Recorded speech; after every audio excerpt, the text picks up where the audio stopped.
يا دائم الفضل على البرية يا باسط اليدين بالعطية يا صاحب المواهب السنية صل على محمد وآله خير الورى سجيا. بسم الله الرحمن الرحيم. السلام عليكم ورحمة الله وبركاته. الحمد لله رب العالمين وبه نستعين على أمور الدنيا والدين والصلاة والسلام على سيدنا وحبيبنا وشفيعنا وقرة أعيننا ومولانا محمد صلى الله عليه وعلى آله الطيبين الطاهرين وأصحابه المنتجبين الميامين. أولادي رحمكم الله, segala puja dan puji kehadirat Allah Subhanahu wa Ta'ala yang telah mengumpulkan kita di tempat yang penuh barakah ini insyaallah. Dan tidak lupa pula marilah kita sampaikan salawat serta salam kita pada junjungan kita Nabi besar Muhammad sallallahu alaihi wa alihi wasallam. Pada pertemuan sebelumnya saya membahas tentang masalah sebuah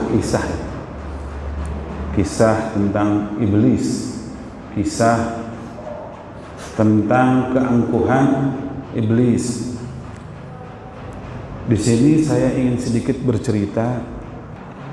Dulu atau beberapa waktu yang lalu ada sebuah TV swasta yang ada di Timur Tengah, tepatnya di salah satu negara Arab. Ada dua sejoli diwawancarai oleh wartawan. Ditanya sama wartawan, kalian tinggal di mana? Ini laki dengan perempuan. Mereka semuanya menjawab, kita tinggal di satu desa atau di satu tempat di sini. Kalian satu rumah? Dijawab sama dua sejoli ini, ya kami tinggal satu rumah. Lalu wartawan ini bertanya kembali, apakah kalian sudah menikah? Jawaban dua sejoli ini membuat saya juga kaget ya, membuat saya juga sedikit bergetar karena saya nggak nyangka bahwa jawaban itu bakal seperti itu. Yaitu jawabannya adalah kita belum menikah, kan sekarang abad 21. Jadi seakan-akan bahwa yang menikah itu tidak hidup kekinian atau bukan orang masa kini. Seakan-akan bahwa dengan tanda petik ya, orang yang satu rumah kumpul kebo itu menjadi tren. Seakan-akan hal-hal yang demikian itu adalah baik. Padahal kalau kita melihat, kita membaca bahwa hal-hal yang demikian itu tidak baik ya. Yang lebih mengagetkan lagi adalah ada salah seorang pemain bola top dunia, dia tidak menikah, berkumpul dengan perempuan dan memiliki anak, dibeli sama pesepak bola Arab ya, atau Liga Arab lah, untuk tampil di Timur Tengah. Padahal posisinya orang ini tidak menikah, punya anak, memang tidak apa-apa. Cuman yang jadi masalah adalah bahwa ini sebetulnya adalah kesadaran semu, kesadaran palsu. Padahal hal-hal yang demikian ini adalah dulu jelek, dulu tidak baik, tapi sekarang kok menjadi tren. Malah banyak mulai ke Indonesia, banyak yang mengikuti. Bahkan terakhir di Purwakarta, di komunitas turunan orang Arab di Purwakarta, kebetulan dua-duanya teman saya, tinggal lebih kurang 5 tahun satu rumah tanpa menikah. Ketika saya tanyakan kenapa ente kumpul satu rumah tanpa menikah dengan waktu yang begitu lama, menjawabnya, ya gitulah katanya. Kemahadai. Jadi ini tren-tren yang sangat mengkhawatirkan bagi kita. Jadi kejelekan seakan-akan baik. Kalau kita kembali kepada Al-Quran ya, yang anak-anak semuanya minimal hafal juz 30 ya. Kita kembali kepada Al-Quran, kita baca Al-Quran lagi. Di dalam Al-Quran itu banyak cerita-cerita. Cerita yang baik-baik dan cerita yang jelek-jelek. Cerita para nabi, juga cerita Fir'aun. Ada juga cerita malaikat dan ada juga cerita iblis. Allah Subhanahu wa taala, saya di sini ingin menekankan tentang cerita iblis. Bagaimana Allah Subhanahu wa taala menjelaskan kepada kita bahwa iblis itu tatkala mengganggu hamba-hamba Allah, tatkala mempengaruhi hamba-hamba Allah, itu dengan ada beberapa hal. Sama Allah dijelaskan secara terperinci sampai cara-caranya iblis mengganggu itu, antara lain alladzi yuwaswisu fi sudurin nas, yang selalu membisik-bisiki di dalam hati manusia dan lain sebagainya, banyak gitu. Di sini saya ingin menyimpulkan dari ini, mungkin hanya sekedar kajian, ada 3 hal yang biasa dilakukan oleh iblis. Iblis ini selalu membuat yang jelek menjadi bagus. Iblis ini selalu menamakan yang jelek, maksud saya, dengan nama-nama yang bagus, yang baik, sehingga kita tidak alergi mendengarnya. Dari mulai Nabi Allah Adam, ini nabi. Ketika Allah Subhanahu wa taala berfirman, "Wala taqraba hadhihi syajarah fatakuna minadh dhalimin." Jangan engkau mendekati pohon ini karena engkau akan nanti melampaui batas. Apa yang disampaikan sama iblis tatkala menggoda Nabi Adam? Mengganti nama pohon tadi. Ketika datang kepada Adam, bukannya mengatakan bahwa pohon yang dilarang sama Allah, bukan. Tapi iblis mengganti dengan nama Al-Khulud. Nama pohon yang dapat mengekalkan. Dalam surat Toha kalau tidak salah ya, ayat 120, iblis mengatakan apa? Fawaswasa ilaihi syaitan. Allah Subhanahu wa taala berfirman, lalu iblis ini mempengaruhi, membisiki syaitan. Qala ya Adam. Iblis mengatakan, wahai Adam, hal adulluka ala syajaratil khuld wa mulkin la yubla? Apakah kamu mau aku beritahu kepada kamu, aku tunjukkan kepada kamu, kepada pohon yang dapat mengabadikan engkau di dalam surga ini dan menjadi raja, tidak akan binasa? Bukannya iblis mengatakan bahwa pohon yang dilarang sama Allah, tapi membalik nama pohon itu menjadi nama yang baik. Pohon khulud, syajaratul khulud. Al-khulud itu dari apa? Dari khalada yakhludu khuldan, abadi, kekal. Khalidan fiha, selamanya di dalamnya. Ini dinamai dengan pohon khulud. Padahal sesungguhnya pohon ini adalah pohon yang dilarang sama Allah Subhanahu wa taala. Tapi iblis mengganti nama pohon yang dilarang tadi dengan nama yang baik. Jadi yang pertama kali dilakukan oleh iblis untuk mengganggu manusia itu dengan menghiasi manusia Dengan yang pertama apa? Mengganti nama-nama yang jelek menjadi nama-nama yang bagus. Seperti pohon ini jelek, diberi nama bagus sama iblis. Nabi aja terganggu.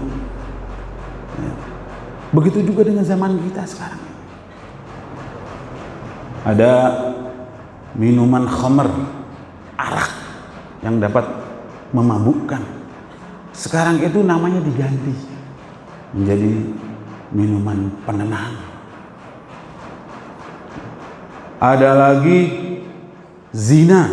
Orang tatkala mendengar zina kaget kan. Waduh, zina itu secara fisikis ilustrasinya sudah nggak bener lah, takut dosa dan lain sebagainya.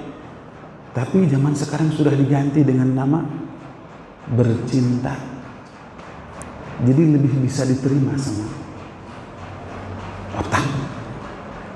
Ada lagi syududul jins, ya, penyimpangan seks dengan nama apa? Nikahul mithlain, pernikahan sejenis.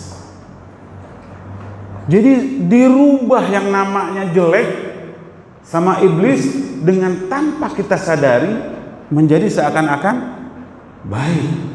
Itu yang pertama dilakukan oleh iblis. Ini menurut kesimpulan kajian saya. Yang kedua, iblis selalu mencampur adukkan antara kebaikan, hal yang baik menjadi jelek. Ya. Contohnya seperti gembira. Gembira itu diperintahkan sama Allah Subhanahu wa taala, bahagia itu diperintahkan, kita mesti bahagia, dalam pembelajaran juga harus bahagia dan lain sebagainya. Tapi dicampur adukkan sama iblis. Kebahagiaan ini, ya, kegembiraan ini dengan hal-hal yang negatif. Ya. Contohnya seperti apa? Kalau andai kata ya, di Piala Dunia contohnya kemarin ya, atau bukan yang di Qatar, yang sebelumnya di negara-negara Eropa atau di Rusia, itu bagaimana? Begitu menang, begitu ditutup itu Piala Dunia bola, mereka semuanya bergembira dengan melakukan apa? Bukan hanya tertawa, tapi minum khamr, melakukan seks bebas, melakukan hal-hal yang tidak baik. Seakan-akan tanpa minum khamr, tanpa melakukan seks bebas, bahagia itu tidak sempurna, tidak ada kebahagiaan. Saya dulu, ya sampai sekarang sebetulnya ya, sebagai owner dealer motor, biasanya kalau closing dalam 1 bulan target tercapai itu alhamdulillah ya, saya ini dealer muslim itu. Tapi dealer-dealer yang lain ya tidak semua ya, itu biasanya kalau closing target tercapai 150 unit, biasanya si owner dealer atau si operator dealer atau kepala cabang dealer itu selalu menyiapkan kerak demi kerak minuman keras. Untuk apa? Bergembira. Bahkan ada beberapa yang melakukan seks bebas ini di Purwakarta. Bukan di Jakarta atau di Singapura, tapi di Purwakarta yang saya katakan. Dan malah sebagian staf-staf saya itu selalu mengatakan, Pak, masa kita kan target sudah tercapai, kok tidak ada begini? Padahal kita sudah kasih insentif dengan uang. Kita sudah kasih bonus-bonus lagi. Tapi menurut mereka seakan-akan tidak ada kebahagiaan. Jadi iblis ini berhasil mencampurkan kebaikan dengan kejelekan. Bahagia syai' bagus, sesuatu yang indah. Tapi namanya dengan khamr. Dengan apa lagi? Dengan seks bebas. Malah kalau kita lihat yang sekarang ya, hadir perkawinan itu yang namanya kebahagiaan kudu aya organ tunggal. Penyanyinya kadang-kadang seronok. Saya beberapa hari yang lalu hadir di pernikahan-pernikahan penyanyi-penyanyinya itu seronok, jadi katanya lebih meriah. Padahal pernikahan ini syai akhar gitu, tidak ada kaitannya dengan seronok ini. Musiknya tidak teratur dan lain sebagainya. Jadi tanpa dengan ada musik yang teratur atau minuman khamr dan lain sebagainya, bahagia ini tidak sempurna. Itu yang disimpulkan sama iblis dan berhasil. Tapi sebetulnya pernikahan yang kemarin saya alhamdulillah hadir ya, di Cipulus, ada pernikahan di situ dibacakan qasidah enak ya. Saya merasakan kebahagiaan baik jasmani dan rohani. Dan yang menarik, ketika Piala Dunia di Qatar kemarin, ada kalau tidak salah reporter atau sporter dari mana? Dari Inggris. Dia bilang, saya ini sering hadir berkeliling setiap acara-acara Piala Dunia sampai selesai. Saya selalu bergembira, bereiforia dan lain sebagainya dengan minum khamar dan seks bebas dan lain sebagainya. Tapi ketika di Qatar, ana astamti' bidzalik. Ana benar-benar bahagia. Padahal aku tidak minum khamar, tidak melakukan seks bebas. Benar-benar nikmat gitu. Rasanya beda dengan yang di Rusia atau di negara-negara Eropa yang lainnya. Ini orang Inggris yang ngomong, bukan orang Purwakarta, merasakan kenyamanan, dan dia bukan Muslim. Auladi rahimakumullah. Dan yang ketiga, yang terakhir, menurut kajiannya bisa jadi salah, bisa jadi juga benar. Kita ini, syaitan ini berhasil membuat orang-orang yang melakukan taat kepada Allah Subhanahu wa taala dengan apa? Dengan merasa gengsi melakukan taat kepada Allah Subhanahu wa taala atau menolak untuk taat kepada Allah Subhanahu wa taala. Contohnya, orang memakai jilbab, pakai kerudung. Ngapain kamu pakai kerudung? Kerudung ini adalah menghijab kecantikan kamu, menghalangi keindahan rambut kamu. Coba kamu tanpa kerudung, niscaya rambut kamu bergelombang, lebih menarik. Hijab ini adalah diddal insaniyah, anti kemanusiaan, menghalangi anti cinta, diddal hub dan lain sebagainya. Begitu juga ketika kita akan melakukan sholat. Ngapain sholat? Sholat nggak sholat juga tetap mati. Yang nggak sholat mati, yang sholat juga mati. Begitu juga dengan yang ngerokok ya. Mudah-mudahan anak-anak di sini tidak ada yang ngerokok nih. Yang ngerokok ini kadang-kadang suka ada disebut apa?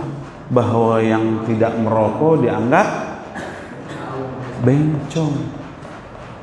Ah, kamu nggak ngerokok, bencong, nggak gaul dan lain sebagainya. Padahal bencong itu sekarang banyak yang ngerokok, mengganggu kesehatan dan lain sebagainya. Kita harus sadar betul ya, bahwa yang dilakukan oleh setan ini adalah memberi kesadaran palsu. Dan kita harus kembali kepada Al-Quran dan hadis bahwa jilbab harus dijalankan. Jilbab ini adalah keindahan yang diberikan oleh Allah Subhanahu wa taala, harus kita jaga. Begitu juga yang laki-laki. Yang laki-laki biasanya diganggu apa? Apabila tidak punya teman perempuan, apabila tidak punya kabogoh, dianggapnya laki-laki ini dingin, muakkad, ya, tidak punya teman, dingin. Padahal yang demikian itu yang mesti dipertahankan. Yang memakai jilbab yang bagus, yang laki-laki yang tidak punya pacar, itu lebih afdol. Saya sedikit ingin bercerita, saya ini termasuk orang yang pernah punya pacar. Pacar saya itu ya istri saya. Yang pertama kali begitu melihat langsung menikah. Bukannya nggak ada yang bogoh, banyak yang bogoh. Ada surat apa banyak. Cuman saya nggak dibaca, kadang dibaca juga nggak dibalas. Banyak orang yang mengatakan bahwa saya dingin. Falyatakallam man yurid an yatakallam. Dan alhamdulillah, begitu saya pulang, saya langsung menikah dengan istri saya, dan istri saya itulah kabogoh pertama saya. Jadi saya harap anak-anak juga demikian. Jangan sampai nanti pacaran dan lain sebagainya, tungtungnya jadi kumpul kebo. Jadi kayak kebo. Na'udzubillah min dzalik. Oleh karena itu kesimpulannya kita harus mengembalikan nama-nama yang sesungguhnya. Apabila zina ya zina, jangan dinamain bercinta. Bercinta beda lagi dengan zina. Kalau minuman khamr ya khamr, arak memabukkan. Jangan dinamain minuman penenang atau minuman anggur dan lain sebagainya. Kita harus kembali lagi, jangan tertipu oleh setan. Dan ketika kita bahagia juga bahagia secara rohani, fisik, makan enak dan lain sebagainya. Apa kaitannya dengan minum khamr, dengan seks bebas, dengan musik-musik atau yang tidak jelas begitu ya, gombrang-gombreng separa rubuh gitu. Apalagi nyanyian-nyanyiannya itu nyanyian-nyanyian yang liriknya begitu apa namanya, yang kita tidak niat menghafal aja jadi hafal akhirnya. Na'udzubillah min dzalik. Yang ketiga, kita harus sadar bahwa kita diciptakan ini untuk mati. Kematian ini bakal datang, mau atau tidak mau, pasti akan datang. Dan setelah mati kita tidak akan menemukan kematian lagi. Kalau kita di sini benar, maka bahagia selalu di akhirat nanti. Khalidan fiha. Kalau kita tidak baik di sini, terkena dengan gangguan-gangguan setan, dengan hiasan-hiasan palsu tadi, maka kita akan merugi selamanya di akhirat nanti. Mungkin itu saja. Wabillahi taufiq wal hidayah wal ridha wal inayah. Wassalamualaikum warahmatullahi wabarakatuh. واغفر لنا